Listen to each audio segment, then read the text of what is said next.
ang tungkol sa frequency device na tinatawag nating iTheracare. Pinagkakamihan to kasi marami talagang natulungan. Ano ba itong iTheracare? Ang iTheracare is isang physiotherapy device na ginagamit lamang ng bawat individual. Actually, ginagamit na ito ng mga doktor katulad ko. I'm a practicing functional medicine. So I deal with patients na from chronic diseases to cancer. No? And nakita ko mismo, nung ginamit ko ito sa mga pasyente ko, talagang natulungan sila sa pagpapadali. Example, arthritis, diabetes, chronic kidney disease, no? Yung iba pati mga autoimmune system, including cancer, no? Natulungan itong device na to. Ano ba ang laman nito? Yung iTheracare system, may tatlong component. Ang tawag dyan ay terahertz.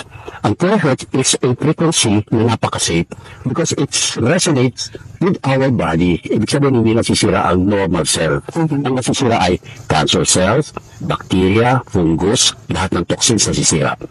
Meron din pong quartz. Ang quartz naman ang nag-a-absorb ng energy para i-direct sa ating katawan. At yan ay nakikita natin kapag ang pasyente, halimbawa ay may pain, in about 30 minutes magugulat ka. No? Nawawala talaga yung pain. So, amazed na amazed, including us doctors, no? Sa resulta nito. And true enough, that's the very reason why marami rin doctors, no?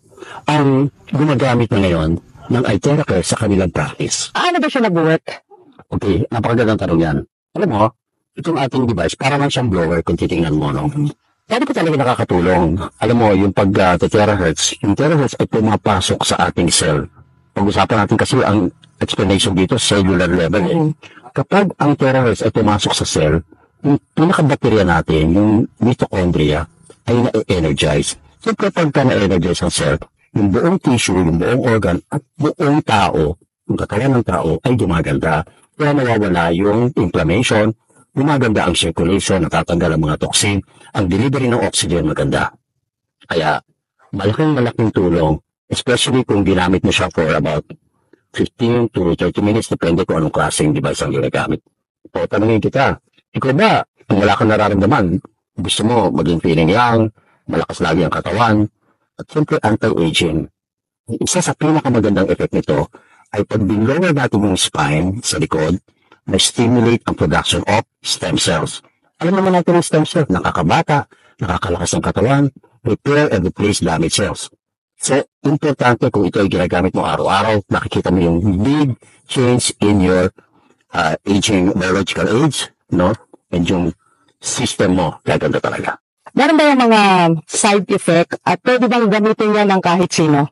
Yes, magandang tanong yan. Kasi pag gamit mo ng iThera, pwede itong gamitin ng mga bata, ng mga sanggol, pwede itong gamitin ng mga senior citizen, lalo-lalo na yung may mga chronic illnesses. No?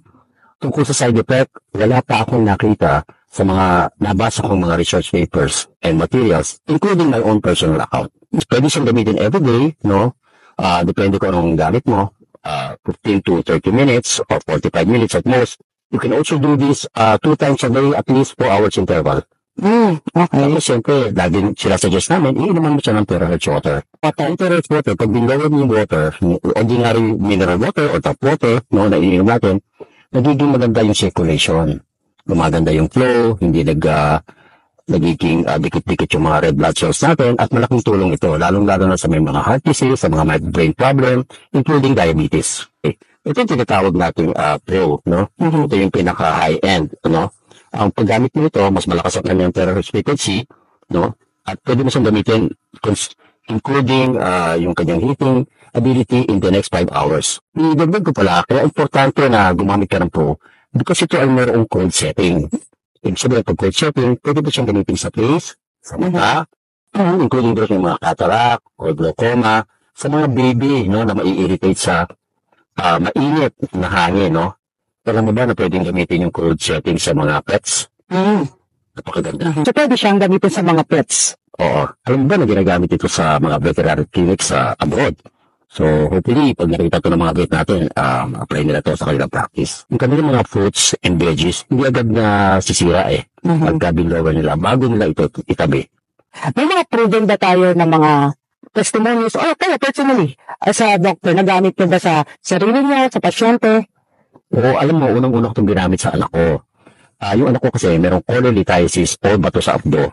After 4 sessions, pag ulit ko ng ultrasound, nawala na yung cholelithiasis. So, paano mo i-explain yun? So, because meron mga study na pati kidney stones natatanggal ng terahertz. No? Meron din ako mga pasyente, diabetic, merong mga osteoarthritis, at meron din slip disc.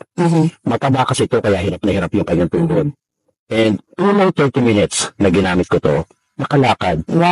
Nawala yung basto, tanggal yung mga knee pads, no? Tuntua siya. Ano ba, sumunod kong siya nakita kami sa mall. Siya na mismo ang nag-drive ng kanyang sasakyan. Na dati niya hindi nagagawa.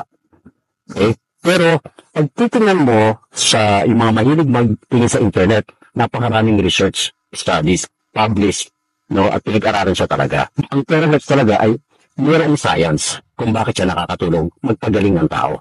Ang bottom line ng mga diseases is inflammation.